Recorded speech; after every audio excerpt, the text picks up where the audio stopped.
difficile cette campagne quand même. C'est une campagne qui est très différente de celle que j'ai faite avec Cécile Duflot il y a 5 ans, déjà parce qu'elle se passe à une période pas habituelle pour les citoyens. Quand on leur dit aujourd'hui qu'il y a une élection au mois de décembre, ils sont complètement perdus, ils ont du mal à comprendre. Et en plus, elle se fait après d'autres élections, c'est-à-dire qu'on est dans une succession depuis 1 an et demi d'échéances électorales, municipales, sénatoriales, les élections européennes, puis les départementales, ça fait beaucoup. Ça fait beaucoup et les gens ont du mal à comprendre tous ces échelons. En plus, il faut le dire, sur une élection régionale où souvent les concitoyens ne connaissent pas très bien les régions, ont du mal à identifier ce qu'on y fait. Donc c'est ça qui la rend assez difficile pour le moment. Elle peut aussi être difficile parfois, c'est pas le cas en Ile-de-France mais ça l'est ailleurs, parce que tous les candidats ne sont pas encore déclarés, ce qui est quand même paradoxal, alors que je pense que nos régions méritent d'avoir un débat. Et pour l'Ile-de-France, vous voyez, c'est quand même fou qu'une région qui concerne 12 millions d'habitants, on parle d'un budget de 5 milliards d'euros, on parle des compétences en matière de développement économique, de développement du transport, des questions de logement. Aujourd'hui, dans cette campagne de l'Île-de-France, il n'y a aucun débat entre les têtes de liste. C'est quand même particulier que notamment les deux qui se disent les plus hauts dans les sondages ne soient pas au cœur d'une volonté de débattre avec l'ensemble des concurrents. Je trouve ça assez dommage parce qu'il faut maintenant porter les enjeux de la région et ils sont très grands. Ils sont très grands.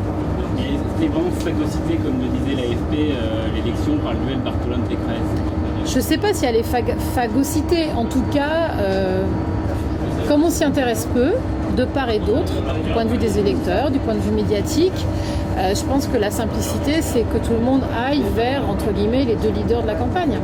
Sauf que c'est très particulier, les élections régionales, c'est à la proportionnelle, donc en fait, tous les candidats comptent. Tous les scores des candidats vont compter pour le second tour. Et c'est d'ailleurs aussi pour ça que cette élection n'est pas si simple que ça, parce que malgré des sondages qui vont et qui viennent, c'est très difficile de dire qui va gagner finalement cette élection. Donc c'est pour ça que moi je continue à faire ce que je fais depuis des mois, c'est-à-dire parler des enjeux qui me semblent importants pour l'Île-de-France, notamment la qualité de vie, et d'être beaucoup aussi dans l'explication.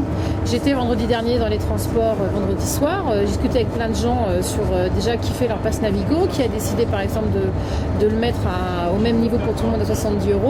J'ai encore appris à beaucoup de gens que ça venait du choix de la région, que c'est les écologistes qui l'avaient porté. Donc je continue à faire cela pour justement remettre un peu du sens dans cette campagne. Vous êtes quand même, ça peut changer, vous êtes la dernière dans les sondages les 6 importants.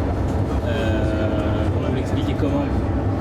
Vous savez, les sondages, ils disent des choses à un point donné et ils ont eu lieu à un moment où beaucoup de chahuts et de critiques très fortes ont été émises par des gens qui ont décidé de quitter mon parti.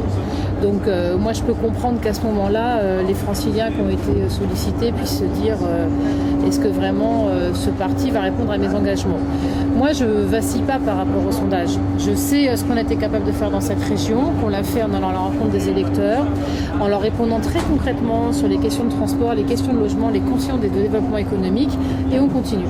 Et on continue, on fait une campagne très forte sur les questions de la pollution, on travaille beaucoup notamment aussi sur les sujets de transport. Je vais bientôt avoir à prendre la parole de manière forte sur la question de logement et c'est là-dessus je me suis beaucoup engagée dans cette région.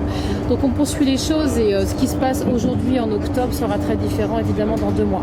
Ce qui est certain, c'est que moi en tant qu'élu régional, c'était mon premier mandat et j'ai eu cette chance quand même de pouvoir faire de la politique à ce niveau-là. Je me suis beaucoup battue dans l'ensemble de la région sur les questions d'accès au logement, de répondre aux problèmes des gens qui étaient en habitat insalubre, en copropriété dégradée.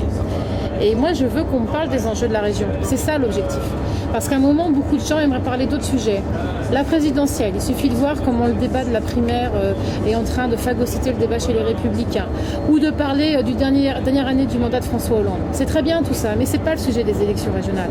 Le sujet des élections régionales, c'est de savoir qui, l'année prochaine, pendant 6 ans, va décider de l'augmentation de l'offre de transport.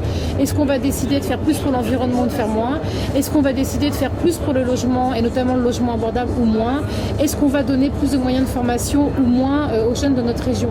Et c'est pour ça que moi je vais continuer, même si je suis une leader nationale et que j'ai aussi un discours national à déployer, mais moi je vais continuer à parler des enjeux de la région et d'aller m'adresser à mes électeurs sur ce sujet.